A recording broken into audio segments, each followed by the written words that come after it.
দুনিয়া। আল্লাহ বলছেন খিজিউন ফিল হায়াতিদ দুনিয়া, তোমাদেরকে এই দুনিয়ায় এই অর্ধেক আল্লাহর মানার কারণে আর অর্ধেক গায়রুল্লাহর মানার কারণে, অর্ধেক আল্লাহর ইবাদতের কারণে, অর্থাৎ অর্ধেক শয়তানের ইবাদতের কারণে, অর্ধেক আল্লাহর ইবাদত অর্ধেক তাগুতের ইবাদতের কারণে আল্লাহর কাছে তোমরা দুনিয়া এবং আখিরাত উভয় জাহান লাঞ্ছিত হবে। وما جزاء من يفعل ذلك منكم إلا خزي في الحياة الدنيا ويوم القيامة يردون إلى أشد العذاب। আল্লাহ বলেন যারা এরকমটা করবে, অর্ধেক আল্লাহর ইবাদত করবে, অর্ধেক আল্লাহর ইবাদত বুঝেন, প্যাকেজ মুসলমান। যাকাতের ক্ষেত্রে আল্লাহর ইবাদত বলবে, কুরবানির ক্ষেত্রে বিরাট বড় কুরবানি দিবে। ওই বাবা, সুদ খাক, ঘুষ খাক, বাটপারি করুক, যা করুক না করুক, কিন্তু সে কুরবানি আসতে দেখবেন কিছু লোক বড় কুরবানি দিতে হবে। দেখেন, বড় কুরবানি দেওয়া গুনাহের কাজ না, সবের কাজ, অবশ্যই ভালো কাজ, কিন্তু যদি আপনার টাকাটা হালাল হয়, টাকা হালাল না হইয়া বড় কুরবানি দিলে লাভ আছে না। এলে তো ওই সুরের গাওয়াই সুরে চুরি কইরা গরু নিয়ে আসছে, তখন অনেকে জিজ্ঞেস করছে কিরে তুই কুরবানি দিবি চুরি কইরা নিবি লেগে, বারে আর কইস না। হ্যাঁ, চুরি করলাম গোনা হয়েছে, কোরবানি দিলাম সব হয়েছে,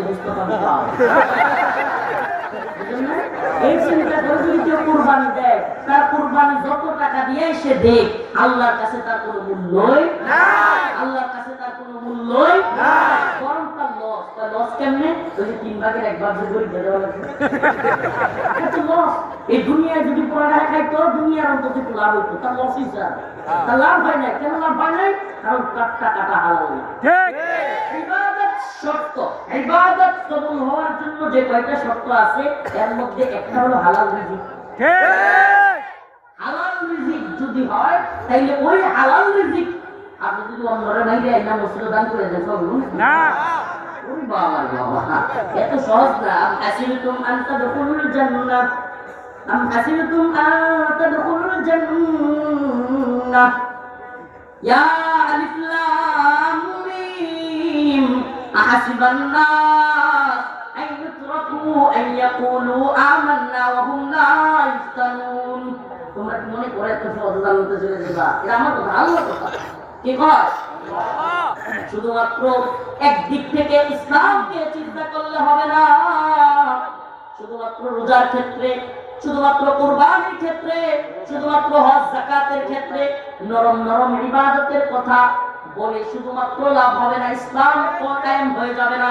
শুনেন, কোরআনের মধ্যে ৬৬৬৪টা আয়াতের মধ্যে যদি আপনি উল্লেখযোগ্য আয়াত খুঁজেন, সবচাইতে বেশি কোন বিষয়ে আয়াত, তাইলে দেখবেন সুবহানাল্লাহ অনেক বেশি আয়াত হলো জিহাদের বিষয়ে।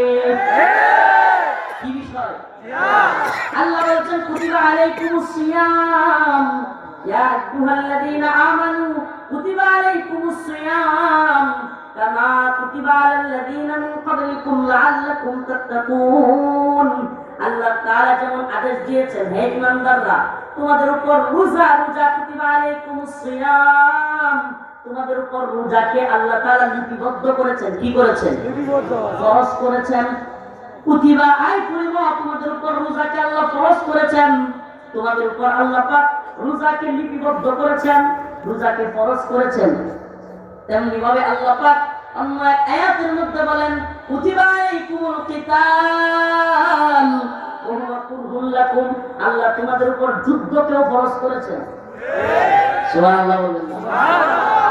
ইসলামের রোজা যেমন ফরজ, নামাজ যেমন ফরজ, হজ যাকাত কুরবানি যেমন ফরজ, তেমনি ভাবে ইসলামের দ্বীনের জন্য, ইসলামের জন্য, ভূখণ্ডের জন্য, ভূখণ্ড, আবার বলছি ইসলামিক ভূখণ্ড, যেই ভূখণ্ডে নামাজ হয়, যেই ভূখণ্ডে রোজা হয়, যেই ভূখণ্ডে হজ যাকাত আদায় করা হয়, যেই ভূখণ্ডে কুরবানি দেওয়া হয়, যেই ভূখণ্ডে মুসলিমদের বসবাস, সেই ভূখণ্ড যদি কোনো কাফের মুশরিক দখল করতে চায়, কোনো কাফের মুশরিক যদি তার চক্ষু ওই ভূখণ্ডের দিকে লেলিয়ে দেয়, যদি কোনো কাফের মুশরিক ওই ভূখণ্ড দখলে নিতে চায়, তখন মুসলমানদের ফরজ হয়ে যাবে অস্ত্র হাতে তুলে নিয়ে হলেও ওই কাফের রাষ্ট্রকে, ওই কাফেরদের বিরুদ্ধে যুদ্ধ করা। আফাতুমিনুনা বিবাদিল কিতাব ওয়া তাকফুরুনা বিবাদ। তাইলে যারা ইসলামের দ্বীনের কিছু অংশ মানলো, কিছু অংশকে বাদ দিল। দেখেন, আমলি ভাবে বাদ দেওয়া, ইমানি ভাবে বাদ দেওয়া দুইটা কিন্তু ভিন্ন জিনিস। আমি বুঝাই, মনে করেন কোন ব্যক্তি ভালো লাগে না বা তার একটু কষ্ট লাগে কিংবা কোনো কারণে অসুস্থতা হোক বা এমনি রোজা রাখে না, কি রাখে না, আপনি তাকে কাফের বলতে পারবেন না। কোনো আলেম শুধুমাত্র রোজা না রাখার কারণে তাকে কাফের বলবে না। কেন কাফের বলা যাবে না? আল্লাহ রাসূল নিষেধ করেছেন। কোন ইবাদত না করার কারণে আমলি ভাবে, আবার বলছে আমলি ভাবে কোনো ব্যক্তি রোজা রাখে নাই, ইচ্ছাকৃত হোক অনিচ্ছাকৃত হোক, অসুস্থতার কারণে, যে কোনো কারণে, তাকে কাফের বলা যাবে না। কিন্তু যদি বলে আরে রোজা রাখা গেল গরিব মানুষের কাজ, তার বাদ নাই, এটা আমার বলতে হবে না, আপনারা বলেন সে কি হয়ে যাবে? কেন? কারণ সে রোজা আল্লাহর বিধানকে তাচ্ছিল্য করেছে। আল্লাহর বিধানকে সে কি করেছে? তার মানে আল্লাহর বিধান কোনটা পালন করতে শয়তানের ঢুকায় পড়ে, পালন করতে না পারলে, মনে করেন আল্লাহ না করুক ফজরের নামাজের সময় শয়তান আমাদের খুব ধোকা দিল, হাত পা টিপে দিল, ঘুমা শয়তান কিন্তু বলে, তো আপনাকে এই শয়তান কুমন্ত্রণা দিয়ে ফজরের নামাজ পড়তে দিল না। আচ্ছা, এই জন্য কোন ব্যক্তি ওই ফজরের নামাজ যে পড়তে পারলো না, তারে কাফের বলবে না? ইসলাম কি কাফের বলে? কিন্তু যদি কেউ বলে হ্যাঁ দূর, এই ঘুমটা ভাঙ্গে এই সময় ফজরের নামাজ, আল্লাহর এই সময় ফজরের নামাজ দিল আল্লাহ, নাউজুবিল্লাহ, এই ধরনের কথা যদি কেউ বলে, তার ঈমান থাকবে? আপনারাই ফতোয়া দিলেন, ঈমান থাকবে? এটাকে বলে বিশ্বাসের সমস্যা। একটা হলো আমলি সমস্যা, আর একটা হলো ঈমানের সমস্যা। দুই জিনিস। দেখুন, আবারও বলছি, আল্লাহ বলতেছেন আতাতুমিনুনা বিবাদিল কিতাব, তোমরা কি এই কোরআনের কিছু অংশ মানো, অর্থাৎ করোনা বিভাগ, এবং এই কোরআনের কিছু অংশকে মাইনাস করে দাও। এর অর্থ হলো ইবাদতের দিক থেকে না, আমলি দিক থেকে না, বরং বিশ্বাসের দিক থেকে।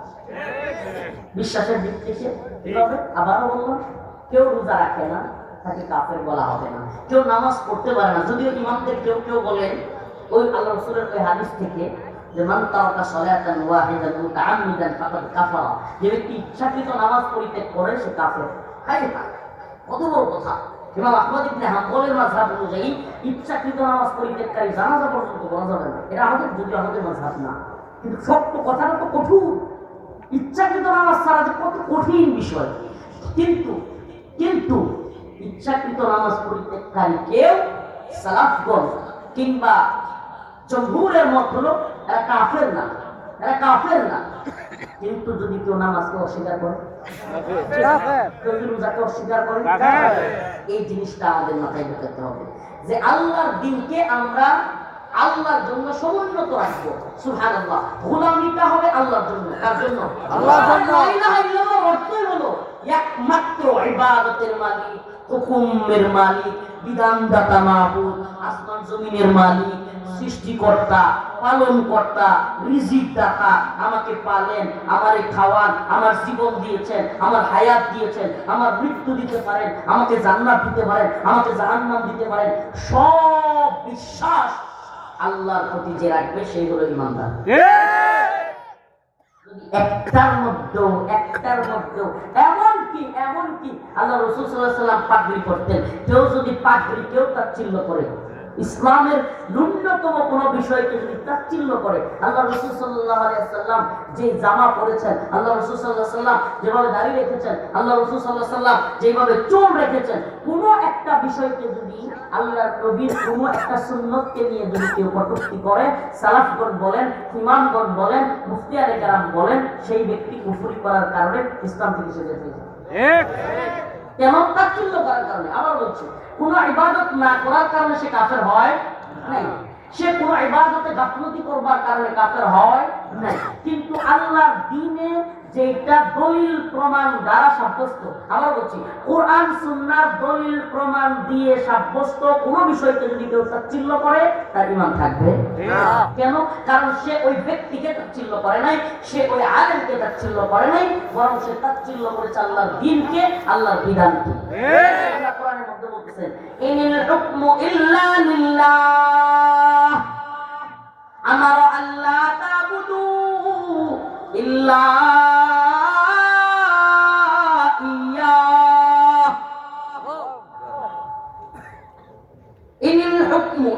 হুকমু ইল্লা লিল্লাহ, হুকুম দিতে পারেন, বিধান দিতে পারেন একমাত্র কে?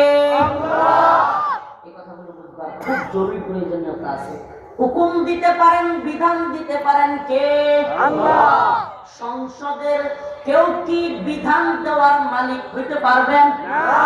আল্লাহ বলেন, এই কথা আপনি ভালোভাবে বুঝবেন। আল্লাহ যদি আপনাদেরকে সঠিক বুঝদান করেন, আমাকে সঠিক বুঝদান করেন, তাইলে আমার আজকের আলোচনার সফলতা। আবার বলছি, বিধানদাতা মাবুদ কে? আল্লাহ। আল্লাহ বলেছেন, ইন্নামাল খামরু ওয়াল মাইসিরু ওয়াল আনসাবু রিজসুম মিন আমালিশ শাইতান। মদ, জুয়া এগুলা হলো শয়তানের কাজ, এগুলা মুমিনের জন্য হারাম। এই কথা কে বললেন? আল্লাহ। এখন আমরা ওয়াজে মাহফিলে কিংবা রাজনৈতিক বক্তৃতায় আমরা এই কথাগুলো বলি, সমাজে বলি, মদ খাবা না, মাদক সেবন করবা না, আমরা মাদক নির্মূল করতে চাই, আর সংসদে গিয়ে আমাদের লাইসেন্স দিয়ে উড়ে দিতে চাই। ভাই মসজিদে কোরআন বিলি করি, মাদ্রাসায় কোরআন দিয়ে ভরে ফেলছি, আর এদিকে গিয়া সুদের ব্যাংকের লাইসেন্স দিচ্ছি। আমি বুঝেন, আমি ইসলামটা বুঝি নাই। বলতে হবে, আপনাকে বুঝতে হবে যে আপনি দিন বুঝেন না। যদি আপনি, আমি, আমরা দিন বুঝতাম, কখনোই এই কথা বলতাম না। সংসদ এই অধিকার রাখে না আল্লাহর বিধান পরিবর্তন করা। সংসদ রাষ্ট্রের উন্নয়নের জন্য, রাষ্ট্রের কাজের জন্য, রাষ্ট্রের ভালোর জন্য কাজ করতে পারে, কিন্তু আল্লাহর বিধান পরিবর্তন করবার মতো ক্ষমতা তারা রাখে। কিন্তু গণতন্ত্র এটা বলছে না। গণতন্ত্র বরং ভিন্ন কথা বলছে। গণতন্ত্র বলছে এই সংবিধান প্রজাতন্ত্রের সর্বোচ্চ ক্ষমতার অধিকারী। এই সংবিধানের সাথে যদি কোনো আইন বিরোধ হয় তাহলে তা পরিত্যাগ করতে হবে না। মানে হলো এই কথার দ্বারা বোঝানো হয় যে এই সংবিধানের সাথে যদি, এই প্রজাতন্ত্রের এই ক্ষমতার সংবিধানের সাথে যদি কোরআনের কোনো বিধান বৈপরীত হয়, কোরআনের বিধান বাতিল হবে, আমাদের চাই বলবৎ থাকবে না। আমরা তো এটাই দেখছি, এই সংসদে যে দলই ক্ষমতায় আসুক, শুধু আওয়ামী লীগের দোষ দিয়ে লাভ নাই। ৭১ থেকে নিয়ে আজ পর্যন্ত যেই দলই ক্ষমতায় থাকো, সবসময় মদের বারের লাইসেন্স ছিল কি ছিল না? এই ডক্টর মোহাম্মদ ইউনূসের সরকার, এই সুদখোরের সরকার, এই এনজিও সরকার, এই আমেরিকার গোলাম সরকার এটার সাথে আরেকটু অ্যাড করছে। এখন নতুন আইন করছে, আপনারা খবর রাখেন কিনা জানি না, আমরা তো খবরটা রাখতে হয়। দিনের দায় আল্লাহর কাছে জবাব দিতে হবে, এই উম্মতকে সজাগ করতে হবে। এখন নতুন আরেকটা আইন করছে, ১০০ লোক যদি কোন এলাকায় মদ খায়, ১০০ কোন এলাকায় যদি একেবারে কাঠদারি, কোন এলাকায় লাইসেন্সদারি ১০০ লোক মদ সেবনকারী থাকে, লাইসেন্সওয়ালা, রাষ্ট্রের লাইসেন্স আছে, তাইলে ওই এলাকায় নাকি মদের দোকান বলতে পারবে।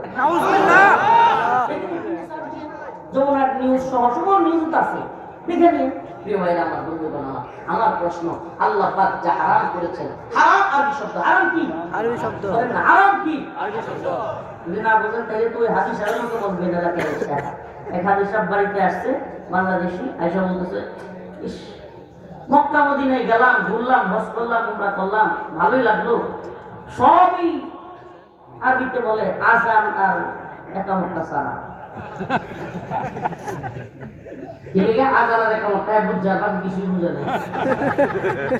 তো হালাল শব্দটা তো আমাদের বাংলা শব্দ না রে ভাই।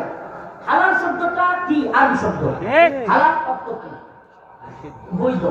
হালাল অর্থ বৈধ, হারাম অর্থ হলো অবৈধ। হারাম অর্থ অবৈধ। আচ্ছা, আল্লাহ তাআলা কোরআনে মদ কি হারাম করছেন, অবৈধ করছেন না করেন না? আল্লাহ যদি হারাম করে তাহলে রাষ্ট্র কিংবা সরকার কিংবা সংসদ সদস্যরা কি সেটাকে আল্লাহর অবৈধতাকে বৈধতা দেওয়ার সাহস ক্ষমতা রাখে না? যদি বলেন রাখে, তাইলে আমার একটা প্রশ্ন আছে। কিছুদিন পর পর দেখবেন আল্লাহর বিধানগুলোকে পরিবর্তন করতে করতে নিজেরাই পাগলের মতো হয়ে যাবে।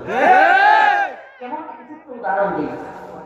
আওয়ামী লীগ সরকারের আমলে একটা আইন ছিল, এখন আছে হয়তো, মানি লন্ডারিং আইন। কি আইন? বাংলাদেশ থেকে কোনো ব্যক্তি যদি বিদেশের টাকা পাচার করে, সেই ব্যক্তির নামে মামলা হয়, এমনকি তাকে জেলে নেওয়া হয়। এই টাকা কালো টাকা বলা হয়। কি টাকা? কালো কালো টাকা বলা হয়। কালো টাকা কে কার কালো? কালো মানে টাকাটাই কালো টাকা মনে হয়। যেমন